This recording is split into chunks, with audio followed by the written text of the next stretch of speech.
Hello everyone. So let's start with last video of induction. Okay.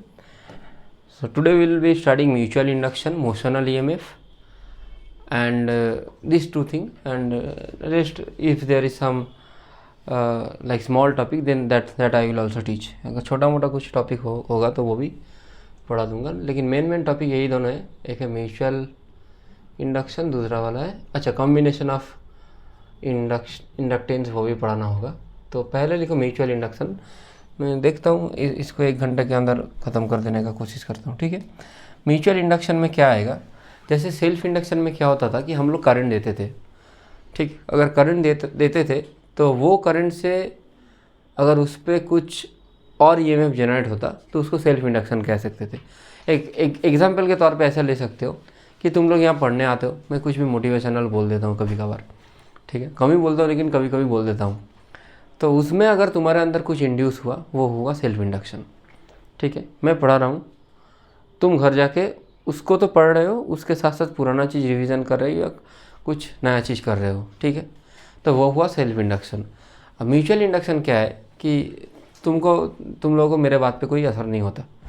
99% time, मतलब 99% time यही होता है कि कुछ असर नहीं होता. अब मान लो कि कोई एक पढ़ता है, तुम लोगों में मान लो कि ये पढ़ाई कर रहा है, तो उसको देख के उसका साथ वाला जो है वो भी पढ़ाई करे, वो है म्यूचुअल इंडक्शन. अब उसका म्यूचुअल इंडक्टेंस, अब वो डिपेंड करेगा वो कितना पढ़ाई करेगा, मतलब उन दोनों का बॉन्डिंग के ऊपर डिपेंड करेगा, क्योंकि उसको देख के वो कितना पढ़ेगा.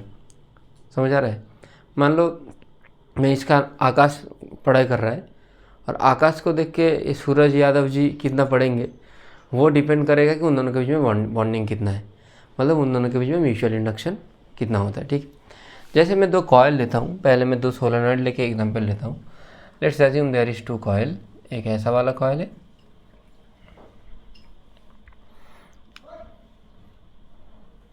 जो प्राइमरी कॉयल है. ठीक है, अब प्राइमरी यहाँ पे स्विच है और एक रेजिस्टेंस है. अब प्राइमरी कॉयल के साथ साथ एक दूसरा वाला कॉयल भी है. प्राइमरी वाला कॉयल कौन है? आकाश. ठीक है, मैं नाम भी लिख देता हूँ, मतलब ये खुद से ही पढ़ता है. अच्छा, रेड कलर अवॉइड करना था, मैं शुरू ही रेड से करता हूँ. आकाश.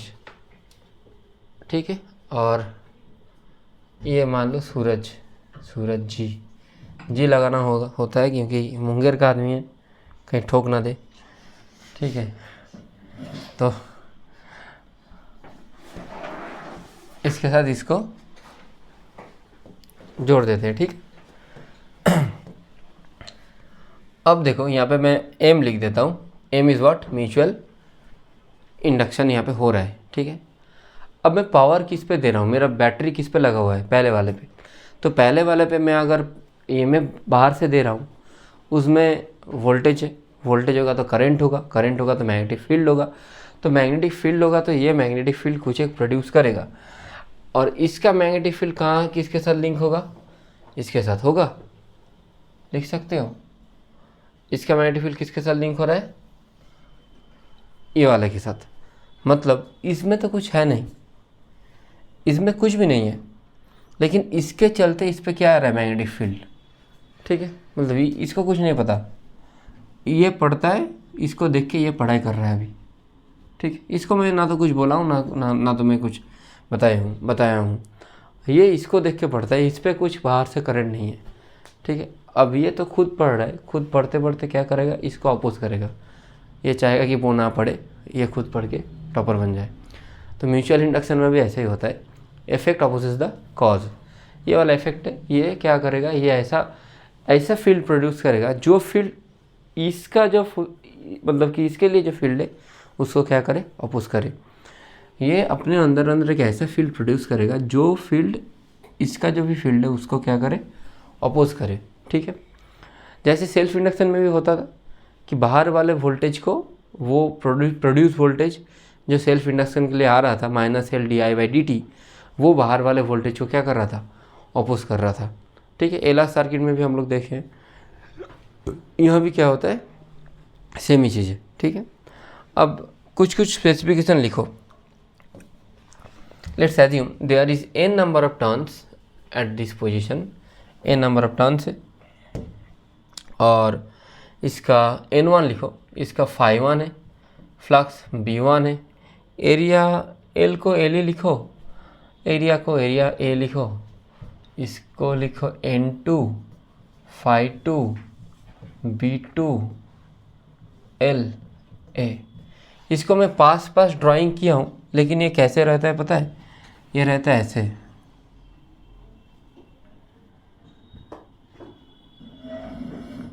एकदम साथ साथ, ठीक है। लेकिन मैंने ड्राइंग ऐसे किया है कि समझाने के लिए ऐसे किया है, ठीक है। ठीक, लिखियो। अच्छा, एक्चुअल में अगर एयर गैप होगा, एयर गैप के चलते जो भी फ्लक्स है, कुछ ना कुछ तो एयर गैप होगा, इसका जो भी फ्लक्स है वो एक्चुअली इससे कम ही होता है। मतलब ये तो इसको देख के पढ़ाई करता है, इसको देख के पढ़ाई करेगा तो ये कभी इससे आगे जा पाएगा नहीं, क्योंकि ये अगर देखता है वो 2 घंटा पढ़ता है, ये 2 घंटा ही पढ़ेगा, ये उससे कम पढ़ेगा, 1 घंटा 50 मिनट। जैसे देखा कि वो उठ गया पढ़ाई छोड़ के, ये भी उठ जाएगा फिर, समझ रहे? तो ऐसे ही होता है, ऐसे ही होता है। जनरल केस में हम लोग भी मैं भी हॉस्टल में था, तो ऐसे ही होता था कि कोई किसी को देख के अगर करोगे ना तो एक लेवल तक जा सकते हो तुम, उसके बियॉन्ड नहीं जा सकते। तो यहाँ भी ऐसे ही है, ठीक है। ज़्यादा से ज़्यादा दोनों समान होगा, लेकिन सूरज जी कम ही होंगे, समझ आए? सूरज जी, ठीक है। तो अब लिखो, when the current through the primary is constant. ये वाला हम लोग सेल्फ इंडक्शन में भी किए थे, करंट कांस्टेंट रख के, यहाँ भी करेंगे। When the current through the primary is constant, जब करंट कांस्टेंट होगा, ठीक है। करंट का वैल्यू क्या है बोलो? करंट, मैं पेन लेके लिखूंगा आज, N2। अच्छा, एक बात पहले बोलना होगा, ठीक है।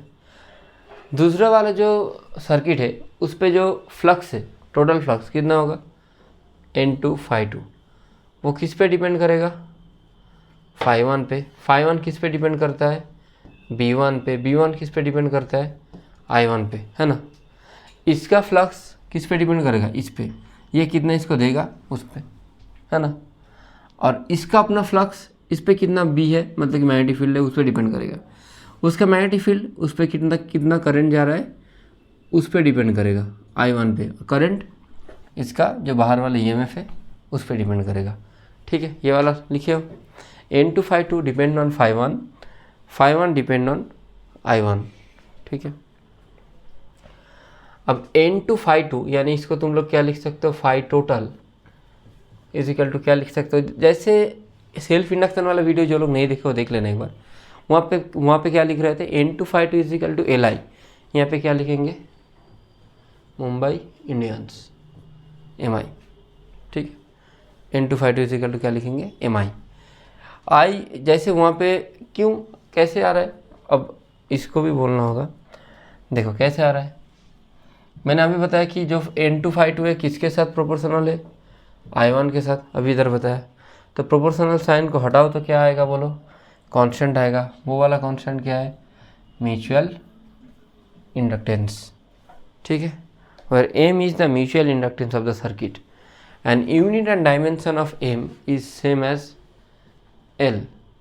यूनिट और डायमेंशन के मामले में ये दोनों सेम ही रहता है, ठीक है। क्लास 12 वाले लोग या तो पढ़ाई नहीं कर रहे हो या मेरे वीडियो को शेयर नहीं कर रहे हो। तो देखो इतना तक हो गया। अब लिखो करंट, व्हेन द करंट अब चेंज हो रहा है। किसका करंट चेंज हो रहा है? प्राइमरी वाले का, मतलब उसका, आकाश का। आकाश ज़्यादा पड़ेगा तो सूरज यादव जी ज़्यादा पढ़ेंगे, आकाश कम पड़ेगा सूरज यादव जी भी कम पढ़ेंगे, ठीक है। हालांकि ऐसा होता नहीं है, सूरज यादव जी हमेशा कम ही पढ़ते हैं, लेकिन मतलब कि मान लो हो रहा हो तो ठीक है ना यादव जी? सही बता रहा हूँ? हाँ बोले, कुछ बोलना होगा तो। अब जिनको इस बीच में बात करना है वो बात कर रहे हैं, उनको फुर्सत मिलना चाहिए बस। व्हेन करंट I चेंजेस, फुर्सत मिला 2 मिनट, चिड़ियाघर बना देंगे फिर, ठीक है। तो यहाँ पे करंट चेंज हो रहा है, तो करंट चेंज हो रहा है तो लिख सकते हो क्या? DI1/dt। करंट का चेंज का रेट di1/dt। जैसे वहाँ पे कर रहे थे, कहाँ पे, सेल्फ इंडक्शन पे। पलटो सेल्फ इंडक्शन वाला पेज एक बार पलटो, वो वाला देखो एक बार। ईएमएफ क्या लिखे थे बोलो, ईएमएफ लिखे थे -L/di/dt लिखे थे ना। यहाँ पे di1/dt होगा क्योंकि i1 को मैं चेंज कर रहा हूँ, L की जगह कौन ले लेगा, m, LMNOP m ले लेगा, ठीक है। di1/dt, ईएमएफ ये चेंज हो रहा है i1, तो E इजिकल टू -L/di/dt होता था, यहाँ पे क्या आ जाएगा -m di1/dt आएगा। समझे हो ये वाला, E is equal to -m di1/dt, ठीक है। म्यूचुअल इंडक्टेंस से हमेशा क्वेश्चन आता है, चाहे वो जेई में हो चाहे वो नीट में हो। मैं क्वेश्चन एक दो कराऊंगा, ठीक है, जल्दी जल्दी लिखो तुम लोग। अब लिखो mutual induction between two solenoid, coaxial solenoid, mutual induction between two coaxial solenoid.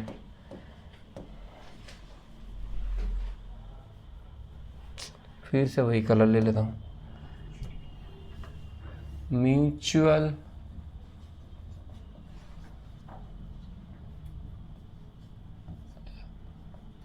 Induction between two coaxial solenoid.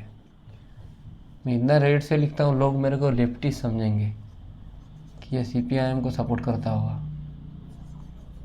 Mutual induction between two coaxial solenoid, इसमें क्या होता है देखो, इसमें दो सोलेनॉइड होता है। नॉर्मल से सोलेनॉइड एक ऐसा,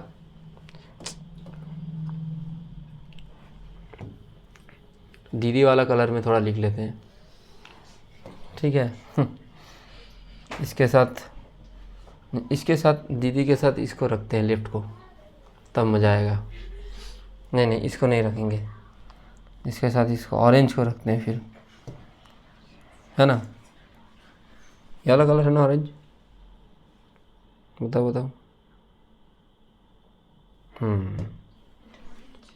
दीदी और मोदी दोनों को ड्रॉ कर दिया हम लोग, दोनों को नहीं, दोनों का कलर को ड्रॉ कर दिए, ठीक है। ऐसे ही होता है कलर, ठीक है। तो अब देखो अब यहाँ पे फ्लक्स किसके चलता आ रहा है, प्राइमरी किसको रखे, दीदी को कि मोदी को, मोदी को प्राइमरी रखें, ठीक है। मोदी को ही प्राइमरी रखते, इसको प्राइमरी, वेस्ट बंगाल में रह के मोदी को प्राइमरी रख रहे हो, रिस्क तुम्हारा है। अब तो प्राइमरी वाला कॉइल कौन सा है, मोदी वाला, मतलब कि ऑरेंज वाला, और दीदी वाला सेकेंडरी कॉइल है, ठीक है। दोनों का ओवरलैपिंग जहाँ हो रहा है, इसका लेंथ लिख लो L, इसका लेंथ जो है उसको लिख लो L, ठीक है। अब देखो म्यूचुअल इंडक्शन का फॉर्मूला क्या आया था, M is equal to N2/2I1। Primary coil में जो भी होगा वो सारे 1 है। प्राइमरी कॉइल को किससे लिख रहे थे, इससे, I1 B1 Phi1 N1 सारे 1 है। N is number of turns, सारे इसका 1 है। अब मोदी वाले में 1 हुआ तो दीदी वाले में फिर 2 होगा, I2 B2। दीदी वाला तो कलर ये था ना, वाइट एंड क्या होता है, ब्लू, फिर भी ये भी चलेगा, कोई प्रॉब्लम नहीं है। Phi2 N2, ठीक है। अब पहला वाला जो प्राइमरी वाला जो है मोदी वाला, उसके चलते दीदी वाले में क्या आ रहा है, इंडक्शन आ रहा है, ठीक है। तो M इजिकल टू क्या लिखो, M इजिकल टू लिखोगे, फॉर्मूला क्या था, N2/2/I1, उसको सीधा सीधा लिखो N2/2/I1, ठीक है। लिख सकते हो ना। Phi2 को क्या लिख सकते हो, B2 into A2, B into area, तो B2 A2/I1। काजी सूरज यादव जी लिख सकते हैं इसको, फ्लक्स को B इंटू एरिया लिख सकते हैं। तुम सारे में हाँ ही मिलाते हो। I1 इसलिए हो रहा है कि म्यूचुअल इंडक्शन किसके चलते हो रहा है, ये वाले में देखो अभी मैंने बताया था, जो फ्लक्स है दूसरे वाले में वो पहले वाले के फ्लक्स पे डिपेंड करेगा। उसका फ्लक्स, इसका तो कुछ अपना करंट नहीं है, करंट ओरिजिनल करंट बाहर है I1, इसके चलते यहाँ फ्लक्स चेंज होगा, फ्लक्स चेंज के चलते इधर फ्लक्स चेंज होगा, और इसका फ्लक्स चेंज के चलते फिर यहाँ पे करंट प्रोड्यूस होगा। ठीक है, तो ओरिजिनल करंट पे डिपेंड करेगा ना, ओरिजिनल करंट कौन सा वाला है, I1 है। ठीक है, बस इसको लिखो फिर N2 B2 A2 bye I1। ठीक है, लिखे हो? अब क्या लिखे, हो ही गया होगा। M, B का वैल्यू क्या है, B2 मतलब सोलेनॉइड के लिए B इजिकल टू क्या होता है, म्यू नॉट NI, तो B2 क्या होगा, mu naught N2 mu naught NI by L, I by L। अब I B2 में किसके चलते आ रहा है, बोलो, B2 में जो भी I है वो किसके चलते आ रहा है,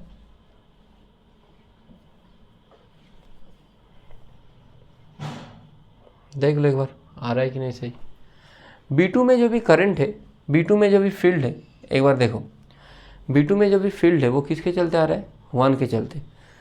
B2 का अपना कोई करंट है नहीं है, तो म्यू नॉट उसका नंबर ऑफ टर्न्स है अपना N2 I1 बाई L, इसके इधर लिखो N2 का N2 लिखो, म्यू नॉट का mu naught N2 I1 by L, यहाँ लिखो A2, और यहाँ क्या लिखोगे, I1, बोर्ड बंद हो गया होगा एक सेकंड, यहाँ लिखोगे I1, लिख सकते हो, है कोई प्रॉब्लम? अच्छा एक सेकंड, नहीं एक चीज़ गलत लिख दिया, देखो एक सेकंड, N2 इंटू φ2 लिखा था, φ2 तो सही है, कोई प्रॉब्लम नहीं है, I1 भी सही है, कोई प्रॉब्लम नहीं है। एरिया तो दोनों का A2 एरिया तो दोनों का एरिया ही सेम ही लिखा था, एरिया को यही रखो। B2 में म्यू नॉट लिखा था N2, अच्छा, देखो एक सेकंड, ये भी बताना होगा। देखो म्यूचुअल इंडक्शन में मैंने अभी क्या बताया कि जो भी उसका अपना कोई ना तो I है ना तो कुछ है, ना तो फ्लक्स है, कुछ भी नहीं है, तो फ्लक्स किसके चलते आ रहा है, 1 के चलते आ रहा है। तो एक चीज़ गलत दिखा था कि ये वाला फ्लक्स जो है वो, एक सेकंड दिखाना होगा इसको, इस पे फ्लक्स कुछ ना कुछ होगा, इसके चलते मतलब मोदी वाले पे जो फ्लक्स है उसके चलते ये वाला मतलब कि ग्रीन वाले में कुछ ना कुछ फ्लक्स आएगा। जो फ्लक्स आएगा उसको N2 लिखो, क्यों लिखोगे N2, क्योंकि उस पर नंबर ऑफ टर्न्स N2 है। अब इसका तो अपना कोई फ्लक्स नहीं है, इसका जो φ2 है वो अपना नहीं है, तो वो किसके चलते आ रहा है, इसके चलते आ रहा है। जो ग्रीन वाला है, ग्रीन वाला में अपना कोई उसका फ्लक्स नहीं है, ना ही उसका करंट है, उसका कुछ भी नहीं है, उसका बस नंबर, उसका बस ढांचा है। मतलब कि मान लो कि हम लोग वेस्ट बंगाल में रहते हैं ना, हमारे पास सेंट्रल पैसा देगा तभी ना हम लोग का यहाँ का गवर्नमेंट काम करेगा, दीदी तो हमेशा बोलती रहती है। तो इसका कुछ नहीं है, इसको ये कुछ देगा तभी अपना प्रोड्यूस करेगा कुछ। तो इसका बस क्या था, इस पर करंट में लिखा था, लेकिन इसका करंट प्रोड्यूस होगा, लेकिन इसका अपना नहीं है। कब होगा, जब ये कुछ देगा इसको। इसका अपना फील्ड नहीं है, इसका क्या है, N2 है। ठीक है, अब ले रहा है किससे, 1 से ले रहा है, तो N2 इंटू φ1, इसको B2 को मिटा के B1 A बाई I1 लिख सकता हूँ। B इजिकल टू क्या लिख सकता हूँ, म्यू नॉट 1 के लिए होगा तो N1 I1 लिखूँगा ना, ये थोड़ा सा मैं गलत लिख दिया था, mu naught N1 I1 by L, इसको लिखो। तो अब क्या आ रहा है बोलो, म्यू नॉट आ रहा है, N1 आ रहा है, N2 आ रहा है, A आ रहा है, L आ रहा है, ये वाला सबका आ रहा है सबका, क्योंकि I1 कैंसिल आउट होगा ना। अब एक चीज़ देखो, यहाँ इंटरेस्टिंग एक चीज़ है, वो है कि अगर मैं दोनों इंडक्टर को अलग अलग लेता, तो L1 पहले वाले के लिए देखो, उसका फॉर्मूला क्या है, mu naught N2 A by L, है ना। लेंथ तो दोनों के लिए सेम है, एरिया भी सेम है। L1 लिख रहा हूँ तो N1 होगा। दूसरे वाले के लिए लेता तो क्या आता, A/L। दोनों को मल्टीप्लाई करो तो μ0 स्क्वायर आएगा, N1 स्क्वायर आएगा, N2 स्क्वायर आएगा, A का स्क्वायर आएगा, L का भी स्क्वायर आएगा। और इसको क्या लिख सकते हो, यानी m square is equal to L1 L2। m is equal to क्या होगा बोलो, मैं हट जाता हूँ एक सेकेंड।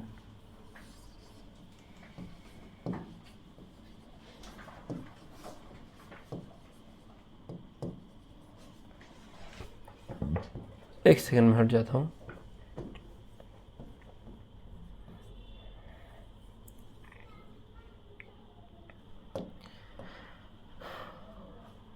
बोल दे रहा हूँ, एक बार रुक जाओ।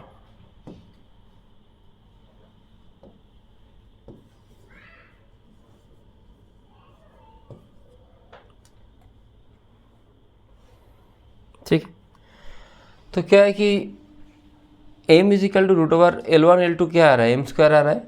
तो m स्क्वायर अगर L1 L2 आएगा तो m इज इक्वल टू क्या आएगा, रूट ओवर L1 L2 आएगा। तो ये कब होगा, अगर आइडियल कपलिंग होगा जैसे मैंने लिखाया था, मतलब दोनों एक के साथ एक जुड़ा हुआ है, ठीक है। और इसका जो भी फ्लक्स है, पहले वाले का जो भी फ्लक्स है, मतलब सेंट्रल के पास जो भी पैसा होगा वो पूरा किसको दे देगा, स्टेट को। तब आइडियल, तब ममता बनर्जी कुछ नहीं बोलेंगे, ठीक है। लेकिन अगर पैसा कम दिया तब वो चिल्लाएंगी। तो वो किस पे डिपेंड करेगा, के पे, क्योंकि उसके साथ मोदी का रिलेशन कैसा है। अगर रिलेशन ख़राब हुआ तो के का वैल्यू ख़राब, मतलब कम। आइडियली के का वैल्यू कितना होता है, 1, और 0 हो जाएगा तो एक भी पैसा नहीं रहेगा, ठीक है, समझो, ठीक है।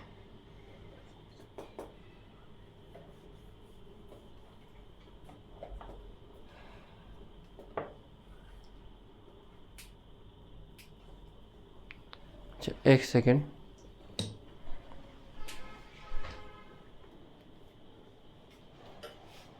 चलो अब दूसरे वाले कॉन्सेप्ट पे जाते हैं। Mutual induction between two coaxial solenoid हो गया। तो सोलेनॉइड का अगर हो गया होगा, अब लिखो two coil, two circular coil. इसका जो भी PYQ वाला वीडियो आएगा वो संडे को आएगा, ठीक है। PYQ सेशन का जो वीडियो आएगा वो संडे को आएगा। तुम लोग ऑनलाइन ऑफलाइन वाले सबको देख लेना, क्योंकि मैं अलग से अपने से रिकॉर्ड करके भेज दूंगा। मैं इसमें और ज़्यादा टाइम देना नहीं चाहता, मैं इसका थियोरी पार्ट आज कंप्लीट कर देता हूँ। PYQ वाले जो वीडियो है वो देख लेना एक बार, और जिन लोगों का 1-2 क्लास मिस हुआ बीच वाला वीडियो भी देख लेना, ठीक है। तो म्यूचुअल, क्योंकि ये वाला वीडियो मैं ज़्यादा लेंदी नहीं करूँगा, इसको 10 और 40 मिनट मैक्सिमम उसके अंदर मैं ख़त्म करना चाहता हूँ, ठीक है, और 30-35 minute. Mutual induction between two coil, mutual induction between coplanar coils.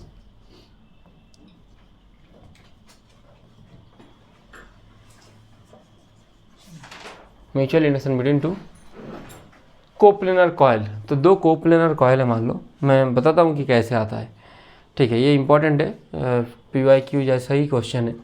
Exact तो नहीं कहूँगा, लेकिन मान लो कि PYQ जैसा ही है, ठीक है।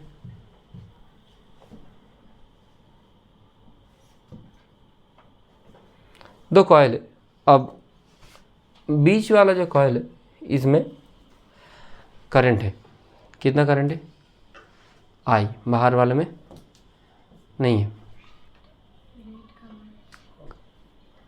अच्छा रेड कलर, अच्छा ठीक है, चेंज कर देता हूँ, एक सेकेंड। अब सही है, ठीक है। बीच वाले में करंट कितना है, I है, ठीक है।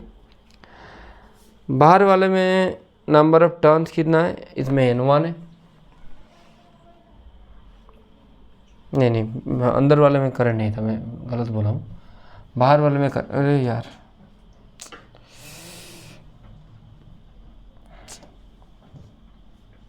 बाहर वाले में करंट है I। थोड़ा सा रेक्टिफाई करो, I।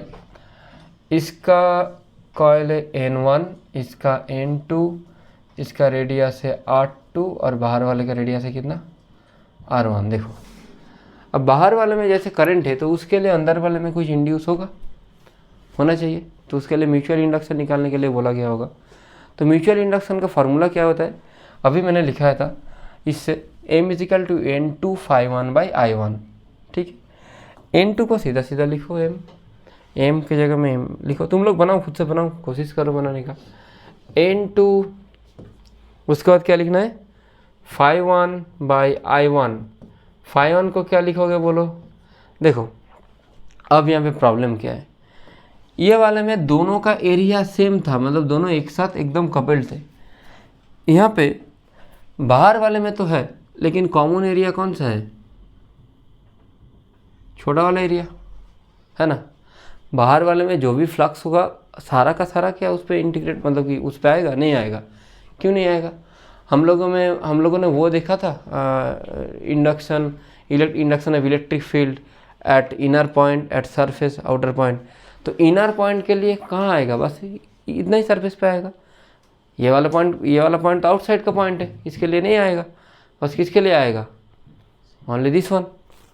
तो अब ∅1 किसके चलते आता है, B1। देखो ∅1, इसको फाई लिखो, ∅1 भी कुछ भी लिख सकते हो।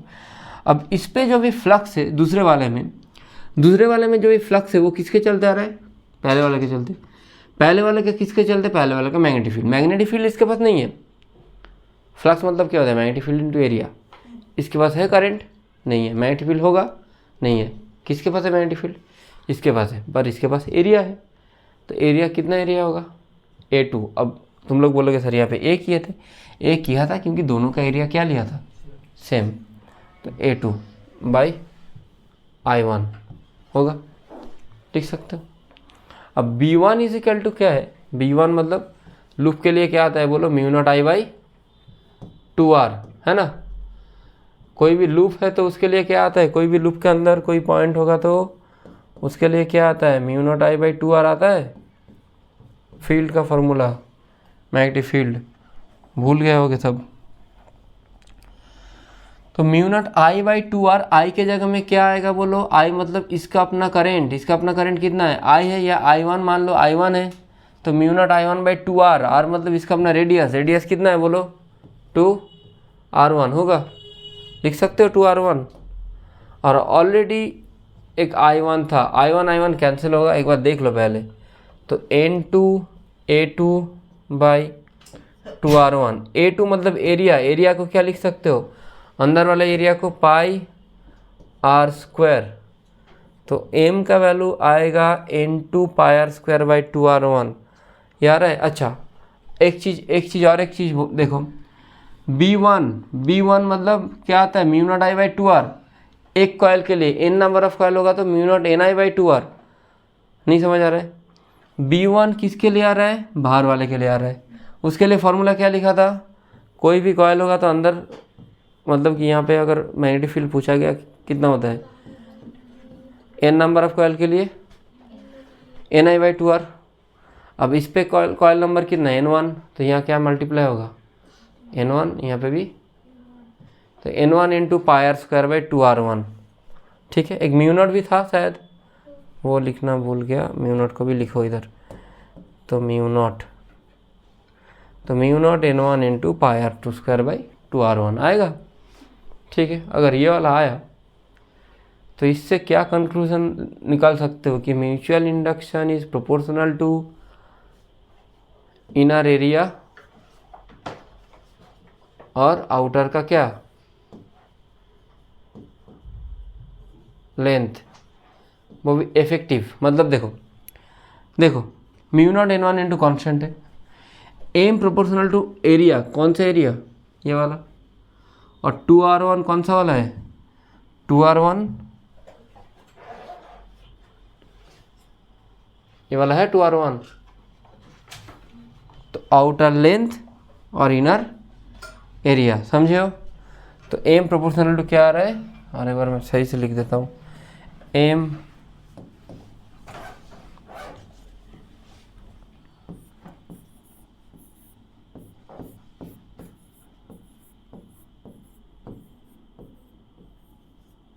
आउटर का लेंथ।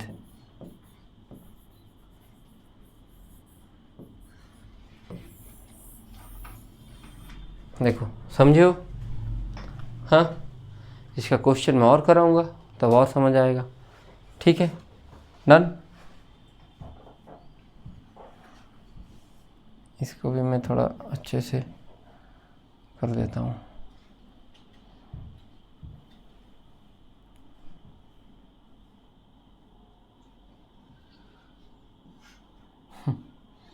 थोड़ा अच्छा दिखना चाहिए, है कि नहीं? ठीक है, ठीक है। अब जाते हैं दूसरे वाले टॉपिक पे। तो कपलिंग वाला तो लिखे हो, मैं 3-4 एग्जाम्पल तुम लोग को क्विकली दे रहा हूँ, तुम लोग बताना कि कैसे कैसे होगा। ठीक है, 4 एग्जाम्पल दूंगा। ये वाला तो हो गया ना। अच्छा, इस पे एक इसको ड्रॉ कर देता हूँ इसके साथ। ठीक है, इसका मान लो रेडियस आर है और इसका साइड लेंथ है ए। तो तुमको बताना है कि अच्छा करंट किधर जा रहा है, इधर जा रहा है।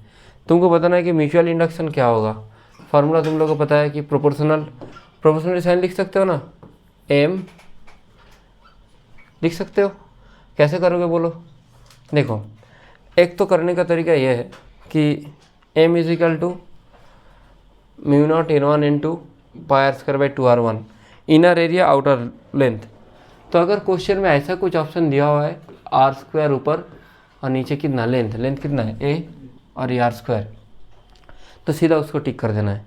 अगर पूरा एक्सप्रेशन लिखने के लिए बोला जाए तब तुमको क्या करना है, तब थोड़ा सा डिफिकल्ट हो जाता है। कैसे डिफिकल्ट हो जाता है? तब तुमको फाइंड आउट करना है कि यहाँ पे मैग्नेटिक फील्ड का वैल्यू कितना आ रहा है। कैसे फाइंड आउट करोगे? याद आ रहा है कुछ? एंगल कितना बनेगा? 45। ये a/2 है, ये भी a/2 है, तो ये भी कितना होगा a/2, ये कितना आएगा? तो मैग्नेटिक फील्ड का वैल्यू कितना होगा?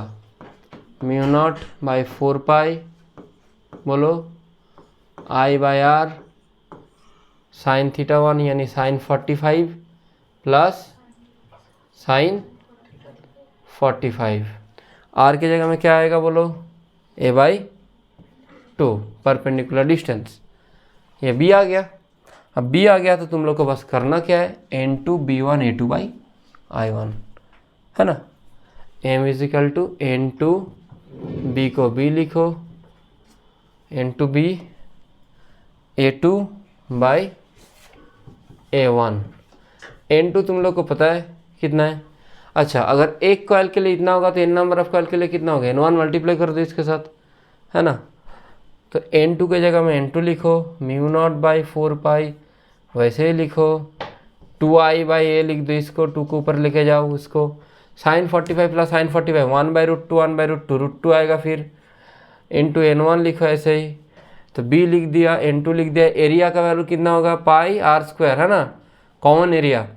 ठीक है, और नीचे पे क्या होगा? नीचे पे N2B1 A2 बाई I1 लिखना था, मैंने A1 लिख दिया गलती से, इसको I1 लिखना था ना नीचे में, तो I1, है ना। तो नीचे में क्या होगा? I1 कितना लिया था? I लिया था, जो यहाँ से फ्लो हो रहा है I1, है ना। सेम ही, बस B का वैल्यू पुट कर देना है। B का वैल्यू तो पता ही है, mu naught by 4 pi I by sine 45 plus sign 45 into N1। अब I1 कैंसिल आउट हो जाता, जो भी बाकी का जो भी सारे करना है कैलकुलेशन है, बस और कुछ नहीं। समझ आया? देखो वही आ रहा है ना, एम, इधर एम लिखना है तो लिखो M proportional to R square by area आ रहा है, सारे जो भी ये कांस्टेंट है, तो M proportional to R square by area आ रहा है ना, तो वो भी याद रखना है। ठीक है,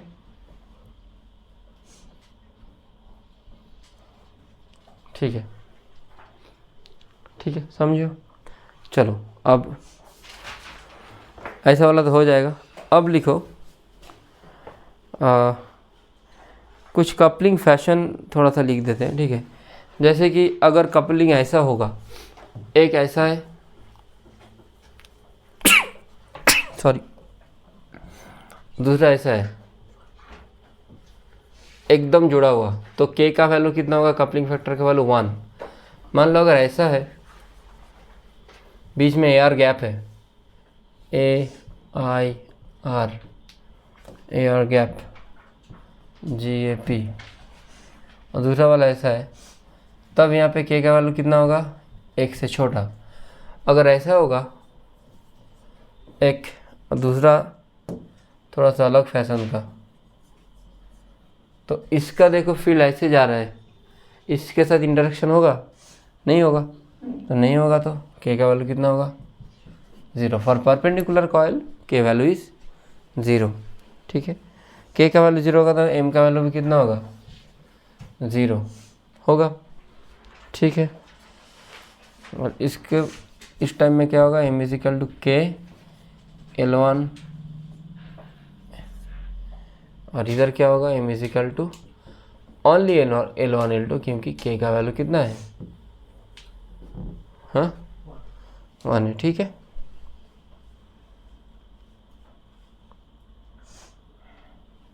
के किस पे डिपेंड करता है, के डिपेंड करता है फ्लक्स कितना लिंक हो रहा है, तो ये भी लिख सकते हो phi/phi. थ्योरी भी मैं करवा रहा हूँ, थोड़ा नहीं, अभी तो ज़्यादा ही करा रहा हूँ। फ्लक्स लिंक्ड विथ सेकेंडरी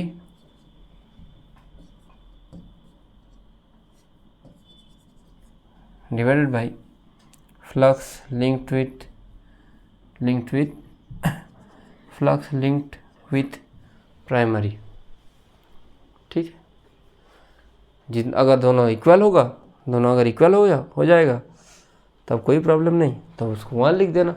नहीं इक्वल होगा तो phi ज़्यादा होता है, तब 1 से कम लिख देना।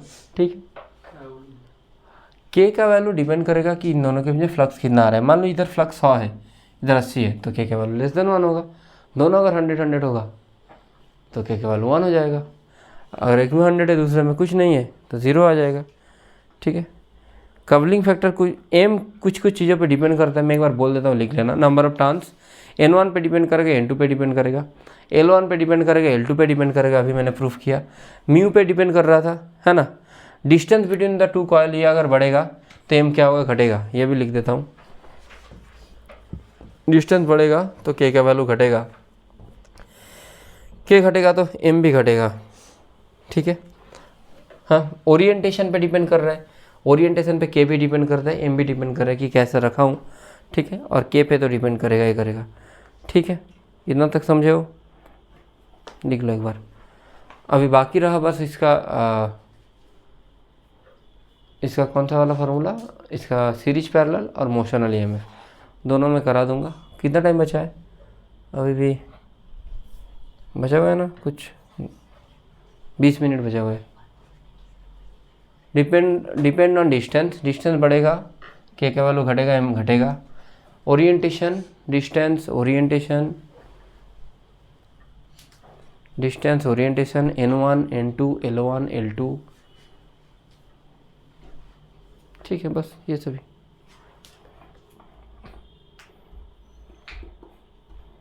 ठीक है, लिखिए। ठीक है, अब चलते हैं, लिखो series parallel of inductor in series and parallel. पहले लिखो सीरीज कॉम्बिनेशन, जल्दी लिखना थोड़ा। ठीक है, ठीक है, सीरीज कॉम्बिनेशन।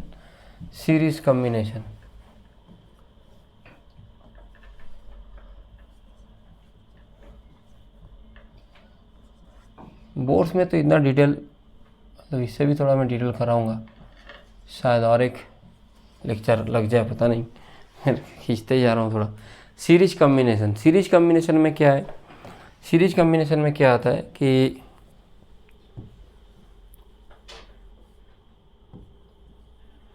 मान लो दो ऐसे हैं, दोनों सीरीज में क्या होता है, करंट सेम होता है। करंट सेम होगा तो करंट का चेंज भी सेम होगा। तो टोटल वोल्टेज अगर V होगा तो इंडक्टर में इधर V1 होगा और इधर क्या होगा, V2। इधर V1 वोल्टेज और V2, टोटल वोल्टेज ऑफ मैं क्या ले रहा हूँ, V। ठीक है, अब देखो V इज इक्वल टू क्या लिख सकते हो, LdI/dt लिखे थे हम लोग, तो V इज इक्वल लिख सकते हो LdI/dt। जल्दी लिखना, ठीक है। V1 इज इक्वल टू लिख सकते हो L1 तो सेम ही रहेगा ना। अब L क्या है, दोनों को मिला के जो बना रहे हो वो क्या है, वो L है। और एक एक का कितना होगा, दोनों को मिला के जो बनाते हो वो L है। और ओरिजिनली इसका L1 है, इसका L2 है। जैसे रेजिस्टेंस में होता था R is equal to R1 plus R2, वैसे इधर भी है। देखो करंट सेम होगा तो उसका चेंज भी क्या होगा, सेम ही होगा। वोल्टेज का फार्मूला तुम लोग को पता था कि -L/di/dt होता है। एक्चुअली माइनस को मैं नहीं लिख रहा हूँ, माइनस को लिख भी सकते हो, नहीं भी लिख सकते हो, कोई प्रॉब्लम नहीं है। तो V equal to L/di/dt, di/dt चला गया, L इज इक्वल टू क्या होगा, L1 प्लस L2। ये कब होगा, अगर दोनों के बीच में, दोनों पास पास है लेकिन दोनों के बीच में म्यूचुअल इंडक्शन क्या है, नहीं है। बस क्या है, दोनों के बीच में सेल्फ इंडक्शन है। तो L is equal to L1 plus L2। समझाएंगे, रुको। नेक्स्ट अब आएगा, पूरा समझाने दो फिर बताएंगे। नेक्स्ट अभी लिखो म्यूचुअल इंडक्शन है। मैंने पहले क्या लिया था, नहीं है म्यूचुअल इंडक्शन। म्यूचुअल इंडक्शन नहीं है, नहीं भी हो सकता है। मान लो मीडियम में परमिएबिलिटी नहीं है तो नहीं होगा, इंसुलेशन दे दिया, नहीं होगा, ठीक है। अब म्यूचुअल इंडक्शन है, अगर होगा तो अब क्या आएगा बोलो, इसके चलते म्यूचुअल इंडक्शन आएगा M, और इसके चलते भी M। मतलब दोनों बार तुमको क्या करना है, M को कंसीडर करना है। तो L1 तो रहेगा, L2 रहेगा, और M प्लस M कितना होगा, 2M। ये कब होगा, अगर दोनों में करंट सेम डायरेक्शन में फ्लो हो। रुकना नहीं है, लिखना नहीं है अभी, थोड़ा रुक जाओ, थोड़ा सा रुक जाओ, अभी लिखना नहीं है, मैं बताऊंगा और कुछ। दोनों में करंट सेम डायरेक्शन में फ्लो हो तब, अगर नहीं हो रहा है तब। ऐसे भी तो हो सकता है कि दोनों में करंट सेम डायरेक्शन में फ्लो नहीं हो, इसमें ऐसे जा रहा है, मैं इसको मिटाता हूँ, इसका ऐसे लिख देता हूँ फिर अभी।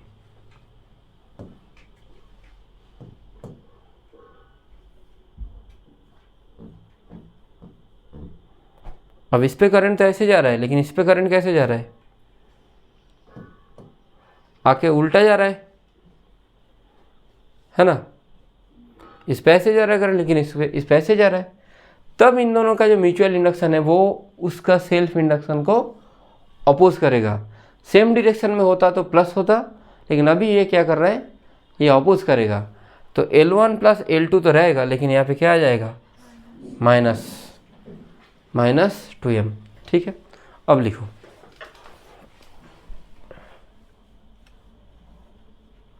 सेम एज रेजिस्टेंस जैसे आ रहा है, रेजिस्टेंस जैसा था वैसे ही आ रहा है।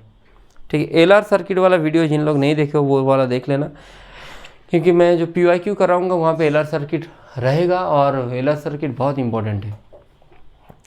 तो लास्ट वाला वीडियो बहुत लोगों ने नहीं देखे हो, वो वाला देखो, देख के अच्छा लगे तो थोड़ा बहुत शेयर भी कर दो। मैं ऐसे बोलता नहीं हूँ, लेकिन वीडियो अच्छा था, थोड़ा मैं आहिस्ता धीरे धीरे पढ़ाया था, बहुत धीरे धीरे। LR सर्किट बहुत इंपॉर्टेंट टॉपिक है, मेंस और एडवांस के लिए बहुत ही ज़्यादा इंपॉर्टेंट है। ठीक है, और LC ऑसिलेशन भी और भी इम्पॉर्टेंट है। LC ऑसिलेशन वाला मैं इंडक्टर में नहीं कराऊंगा, मैं लास्ट में इसको अलग से टॉपिक लेके अलग से कराऊंगा, क्योंकि LC ऑसिलेशन से क्वेश्चंस तो आता है, लेकिन वो इंडक्टर में मैं नहीं पढ़ाता हूँ, वो मैं लास्ट में, एकदम लास्ट में, एंड में पढ़ाऊँगा। ठीक है, ठीक, ओके।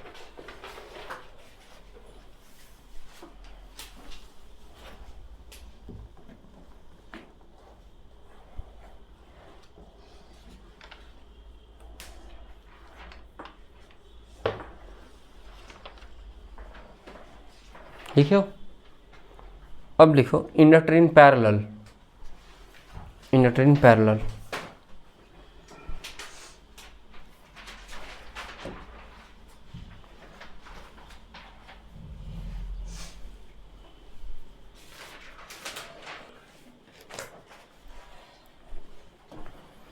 पैरेलल कनेक्शन,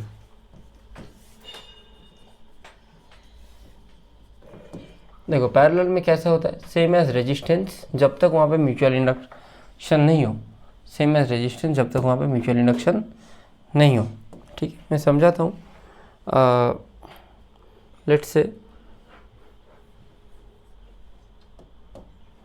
दूसरा कलर लेता हूँ, लेट्स से ऐसा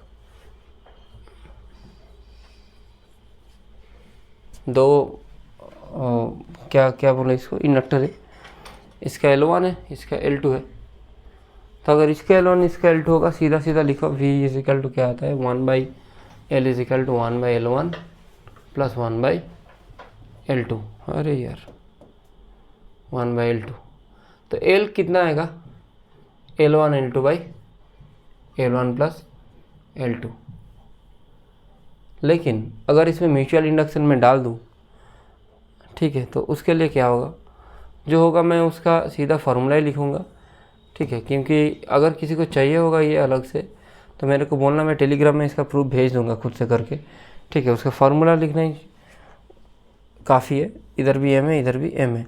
तब क्या आता है L is equal to L1 L2 minus m square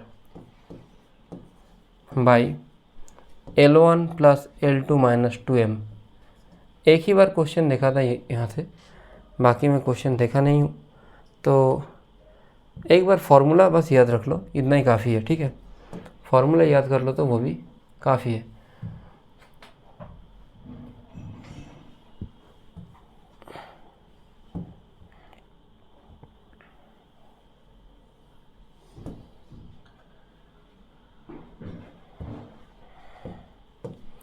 ठीक है, हो गया। अब चलते हैं दूसरे वाला टॉपिक पे, इंडक्टर इन इलेक्ट्रिकल सर्किट। ये भी इंपॉर्टेंट है, मैं थोड़ा थोड़ा टॉपिक बोलते जा रहा हूँ, क्वेश्चन भी बोलते जा रहा हूँ। Inductor in electrical circuit, inductor in electrical circuit. Circuit पे क्या होता है देखो,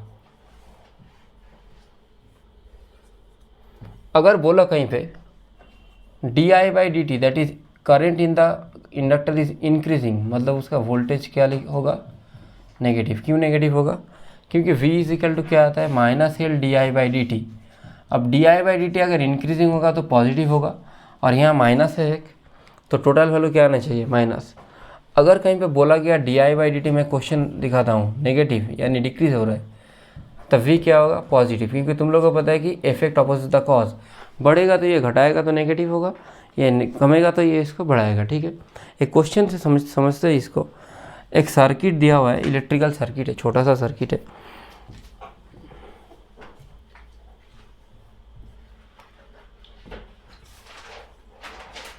छोटा सा सर्किट है, तो यहाँ पे इसका वोल्टेज दिया हुआ है, रेजिस्टेंस दिया हुआ है R, EMF दिया हुआ है E, और ये L दिया हुआ है।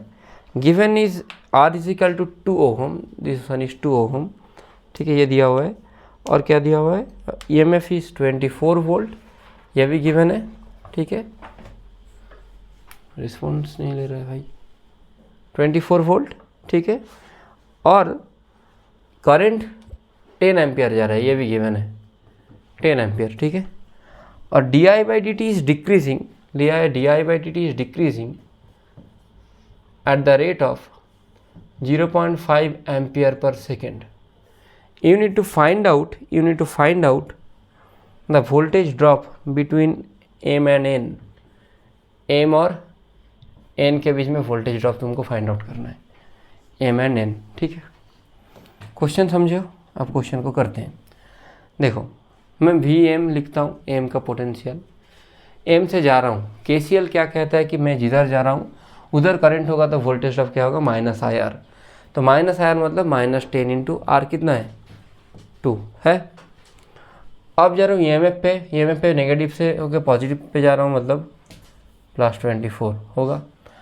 अब जा रहा हूँ इंडक्टर पे di/dt घटता है तो वोल्टेज क्या होता है बढ़ेगा, मतलब पॉजिटिव होगा। पॉजिटिव मतलब क्या होगा L di/dt। अच्छा L का वैल्यू नहीं बताया था ना, L का वैल्यू दिया हुआ है 4 हेनरी, तो वैल्यू क्या होगा 4 di/dt कितना 0.5।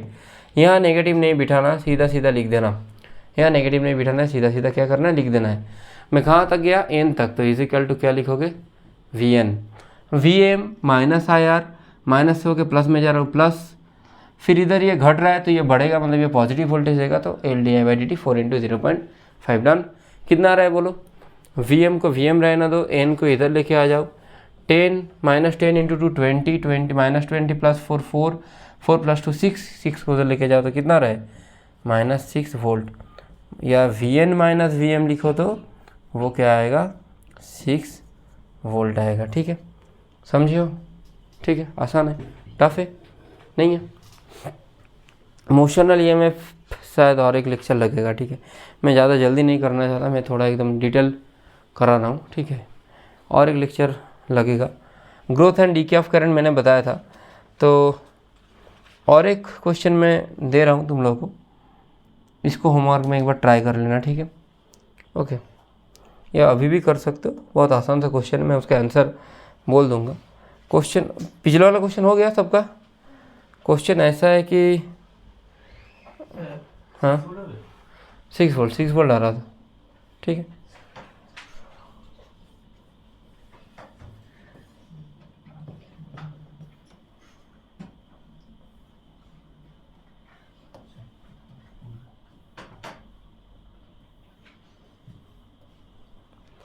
अब इसमें देखो ये 6 वोल्ट है, ये L है, R के वैल्यू 2 ओम।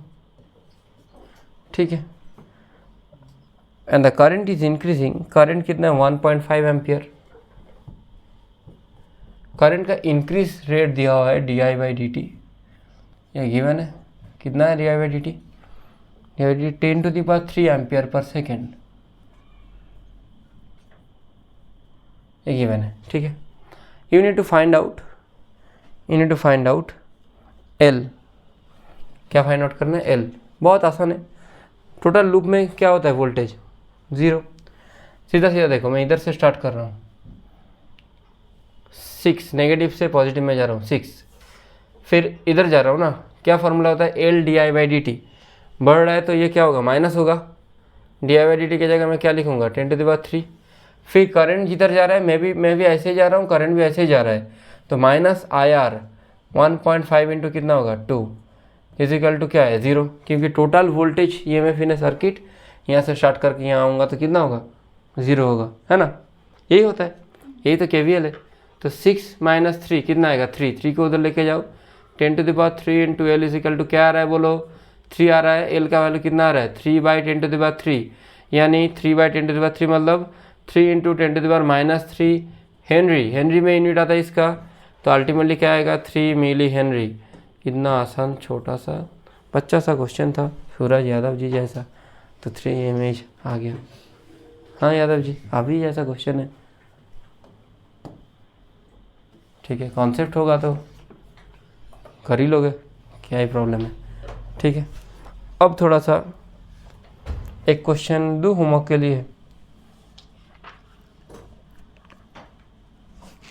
एक क्वेश्चन मैं दे रहा हूँ होमवर्क के लिए। ठीक है, वो वाला एक बार ट्राई करके देखो, ऐसा ही क्वेश्चन है, आसान क्वेश्चन है, एक बार देखो ट्राई करके। ठीक है,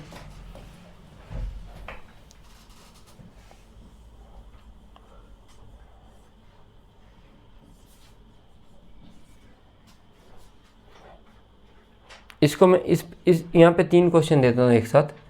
I is equal to 2 ampere and constant, current यहाँ पे चेंज नहीं हो रहा है। ठीक है, दूसरा वाला क्या है, अच्छा रेजिस्टेंस कितना है 2 ओम रेजिस्टेंस गिवन है, इसका 2 ओम दे दिया, इसका दे दिया 5 वोल्ट और इसका दे दिया 1 हेनरी। ठीक है, अब A से B तक जा रहा है, you need to find out VA minus VB। तो पहला वाला क्वेश्चन है I is equal to 2 ampere constant में हट जाऊँगा, मैं लिख के हट जाता हूँ। ठीक है, फिर I इजिकल टू वही 2 एम्पियर और अरे यार फ़ोन साइलेंट क्या करूँ, कंसंट्रेशन का डिस्टर्ब हो जाता है। di/dt डिक्रीज़ करता है 1 एम्पियर पर सेकेंड, फ़ोन देखना नहीं है, फ़ोन को साइलेंट करके रखो। एकदम बार बोलने के बाद भी तुम लोग सेम ही चीज़ करते हो। di/dt घट रहा है कितना रेट 1 एम्पियर पर सेकेंड, और तीसरा वाला क्वेश्चन भी सेम ही है, पर यहाँ पे di/dt क्या है बढ़ रहा है और रेट सेम है 1 एम्पियर पर सेकेंड है। तो पहले वाले में कांस्टेंट है, दूसरे वाले में घटते जा रहा है 1 एम्पियर पर सेकेंड, और तीसरे वाले में वो बढ़ते जा रहा है। समझ आया सबको? तो ये तीनों क्वेश्चन तुम लोग घर में कर लेना। लास्ट टॉपिक में पढ़ा रहा हूँ, 4 मिनट लगेगा। उसके बाद जो भी वो मतलब कि इमोशनल ईएमएफ, उसका मैं एक टॉपिक अलग से ले लूँगा, क्योंकि वहाँ से भी जेईई मेन में क्वेश्चन आता है। ठीक है, इमोशनल ईएमएफ में अलग से करा दूँगा। तो लास्ट टॉपिक क्या है, लिखो इक्विवेलेंस ऑफ एनालॉजी बिटवीन, एक सेकेंड काटो, इक्विवेलेंस को काटो, analogy between self induction and inertia, analogy between self induction and inertia. So these are analogous, analogy between self induction and inertia. Self induction में भी क्या होता है, देखो अगर इंडक्टर को तुम किसी भी सर्किट में दो तो वो शुरू में क्या करता है, शुरू में जब सर्किट में दे दिया तुमने, सर्किट काम नहीं कर रहा था शुरू में, तो वो भी ओपन सर्किट जैसा बिहेव करता है। सर्किट बहुत देर तक चला, तुम उसको ऑफ कर दिया, तब भी कंडक्टर में क्या रहता है, वोल्टेज रहता है, सॉरी किस में, इंडक्टर में वोल्टेज रहता है। मैं एक क्वेश्चन देके समझाता हूँ, ठीक है, बहुत अच्छा क्वेश्चन है, बहुत अच्छे से समझ में आएगा। ठीक है, देखो ध्यान से देखना, यहाँ एक इंडक्टर है, ऐसा क्वेश्चन थ्योरी में आ रहा है सीबीएसई में, तो इसीलिए मैं करा रहा हूँ, क्योंकि मैं देखा था कोई एग्जाम्पल पेपर में ऐसा क्वेश्चन, इसीलिए मैं करा रहा हूँ, नहीं तो मैं नहीं करा था। ठीक है,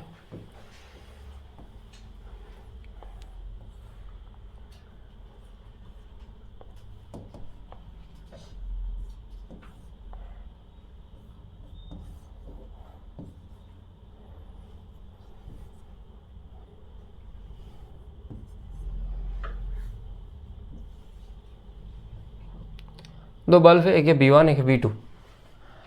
अब देखो शुरू में ये ओपन था, तुम यहाँ पे इसको क्लोज किया, ध्यान से सुनो एक बार, इसको क्लोज किया, इंडक्टर ऑटोमेटिकली अचानक से एक्टिव नहीं हो जाएगा। इंडक्टर शुरू में कैसा काम करेगा बोलो, शुरू में क्या करेगा, वो कैसा बिहेव करेगा, ओपन सर्किट। ठीक है, तो शुरू में ये वाला बल्ब जलेगा नहीं, कौन सा वाला जलेगा, ऊपर वाला। अब धीरे धीरे करके इंडक्टर क्या होगा, जैसे हम लोग रहते हैं स्टैटिक पोजीशन पे, कोई धक्का दिया एकदम से दौड़ना स्टार्ट कर देते हैं, नहीं, क्या होता है, थोड़ा सा बैलेंस होने में टाइम लगता है। धीरे धीरे ये क्या करेगा, इसको ब्राइटनेस देगा, मतलब ये भी इक्वली ब्राइट होगा, तो दोनों फिर ये बाद में क्या हो जाता है, इंडक्टर बाद में क्या हो जाता है बोलो, इंडक्टर बाद में एक लाइन सा बन जाता है, वो शॉर्ट सर्किट हो जाता है। अब दोनों में इक्वल वोल्टेज दे रहा हूँ तो इक्वली दोनों ब्राइट होगा। तो शुरू में कौन सा, इनिशियली कौन सा ब्राइट होगा, इनिशियली 1 वाला होगा, ठीक है, V1। फिर later on after a long time क्या होगा, आफ्टर ए लॉन्ग टाइम दोनों ही क्या होगा, सेम, V1 और V2 सेम ब्राइट होगा। पर अगर मैं इसको फिर से खोल दूं तब क्या होगा, तब ये होगा, तब इंडक्टर क्या करता है, इंडक्टर अपोज करता है, कब, अगर उस पर क्या है, बाहर से कुछ कनेक्शन किया जाता तो। लेकिन जैसे ही मैं खोल दूं तो करंट घटने लगेगा, di/dt करंट घटने लगेगा। तो मैंने पहले बताया था ये क्या होगा, di/dt घटेगा तो वोल्टेज क्या हो जाएगा, पॉजिटिव। तो इंडक्टर अब एक वोल्टेज सोर्स जैसा काम करेगा, वोल्टेज सोर्स जैसा काम करके ये क्या करेगा, ये अपने अंदर जो वोल्टेज है उससे करंट, जैसे अभी ऐसे आ रहा था ना करंट जब क्लोज था, अब वो करंट कैसे भेजेगा, अब वो ऐसे ऑपोजिट करंट भेजेगा। फिर ये वाले सर्किट को वो क्या करेगा, एक्टिव रखने का कोशिश करेगा। जैसे बाइक चलाते हो तुम लोग, अचानक से स्टार्ट देते हो, ऐसे पीछे हो जाते हो, फिर धीरे धीरे तक जाते हो, जैसे बाइक बंद किया अचानक से बंद हो जाता है, नहीं, ड्यू टू इनर्शिया वो चलने लगता है। यहाँ पे भी ड्यू टू इनर्शिया, मतलब इसका इनर्शियल एक इफेक्ट है, उसी को मैं एनालॉजी बना रहा हूँ। मतलब ये अचानक से जैसे मैं बंद कर दिया, रेजिस्टेंस अगर इंडक्टर नहीं होता तो अचानक से बंद हो जाता, लेकिन इंडक्टर होगा तो ये बल्ब थोड़ी देर तक जलेगा, दोनों बल्ब, और धीरे धीरे उसका ब्राइटनेस खत्म होगा। कैसे खत्म होगा वो तो तुम लोग को पता ही है, डिस्चार्जिंग ऑफ करंट पता है, एलआर सर्किट में मैं पढ़ा था, तो एलआर सर्किट एक बार देख लो और ये वाला देख लो। और एक लेक्चर लगेगा क्योंकि इंडक्टर में थोड़ा डिटेल में जा रहा हूँ, और एक लेक्चर में हम लोग मोशनल ईएमएफ करेंगे, और PYQ का मैं तो बताया हूँ कि मैं संडे करा दूँगा, संडे मिल जाएगा, सैटरडे तुम लोग को फ्राइडे क्लास है तो फ्राइडे मोशनल ईएमएफ वो भी करा दूँगा। ठीक है everyone, thank you, keep watching, keep sharing.